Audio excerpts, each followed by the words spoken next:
نحمده ونصلي ونسلم على رسوله النبي الكريم اما بعد فاعوذ بالله من الشيطان الرجيم بسم الله الرحمن الرحیم فاسألوا اہل الذکر ان کنتم لا تعلمون۔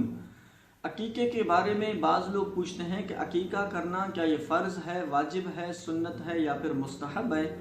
اسی طرح اگر کوئی شخص اپنے بچوں کا عقیقہ نہ کرے تو اس صورت میں وہ گناہگار ہوگا یا نہیں ہوگا۔ دیکھیں، عقیقہ کرنا جو ہے یہ ایک مستحب عمل ہے، اسے سنت مستحبہ بھی کہا جاتا ہے۔ اس کا مطلب یہ ہے کہ اگر کوئی شخص اپنے بچوں کا عقیقہ کرے تو اس صورت میں وہ ثواب کا مستحق بنے گا، اور اگر کوئی شخص اپنے بچوں کا عقیقہ نہ کرے تو اس صورت میں وہ گناہگار نہیں ہوگا۔ اب یہاں پر دونوں برابر ہیں، چاہے امیر ہو یا غریب ہو، یعنی امیر بھی اگر اپنے بچوں کا عقیقہ نہ کرے تو اس صورت میں وہ گناہگار نہیں ہوگا، اور اگر غریب بھی اپنے بچوں کا عقیقہ نہ کرے تو اس صورت میں گناہگار نہیں ہوگا، لیکن اگر کریں گے تو ثواب کے مستحق بن جائیں گے۔ اسی طرح پر حدیث میں بچے کی شفاعت کے حوالے سے جو بشارتیں آئی ہوئی ہیں، یعنی جب بچہ نابالغی کی حالت میں فوت ہو جاتا ہے تو پھر وہ بچہ قیامت کے دن اپنے والدین کی شفاعت کرے گا۔ لہٰذا اگر امیر جو ہے وہ عقیقہ نہیں کرے گا تو پھر اس صورت میں انہیں اس شفاعت سے محرومی ہوگی، لیکن پھر بھی وہ گناہگار نہیں ہوگا، اور امیر کو اور غریب کو اس شفاعت سے محرومی بھی نہیں ہوگی۔ اسی طرح عقیقہ جو ہے وہ 7ویں دن کرتے ہیں، اگر 7ویں دن نہیں کیا تو پھر ساری زندگی 10 سال بعد 20 سال بعد جب چاہیں آپ عقیقہ کر سکتے ہیں۔ 7ویں دن کوئی فرض اور واجب نہیں ہے، صرف آپ بچے کی ولادت کا دن کو یاد رکھیں۔ مثال کے طور پر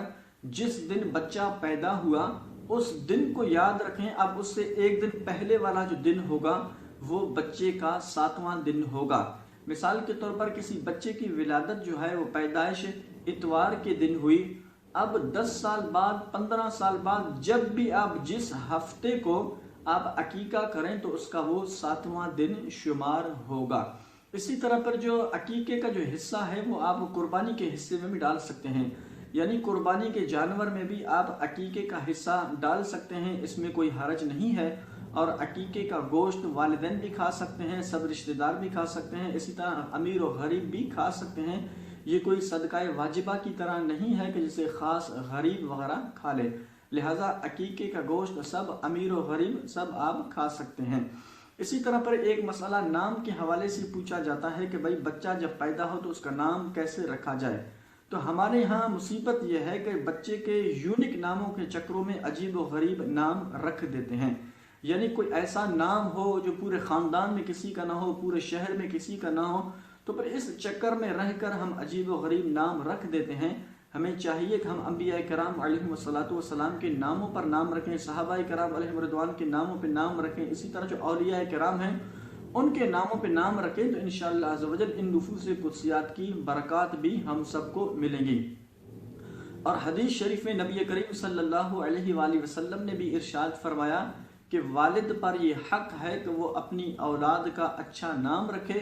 اور اچھا ادب سکھائے، تو اس لیے یونک ناموں کے چکروں میں آ کر عجیب و غریب نہ رکھیں، بلکہ اچھے بامعنی نام رکھیں، تو انشاءاللہ عز و جل اس کی برکات بھی ہم سب کو ملے گی۔ اور نبی کریم صلی اللہ تعالی علیہ وآلہ وسلم کی یہ عادت مبارکہ تھی،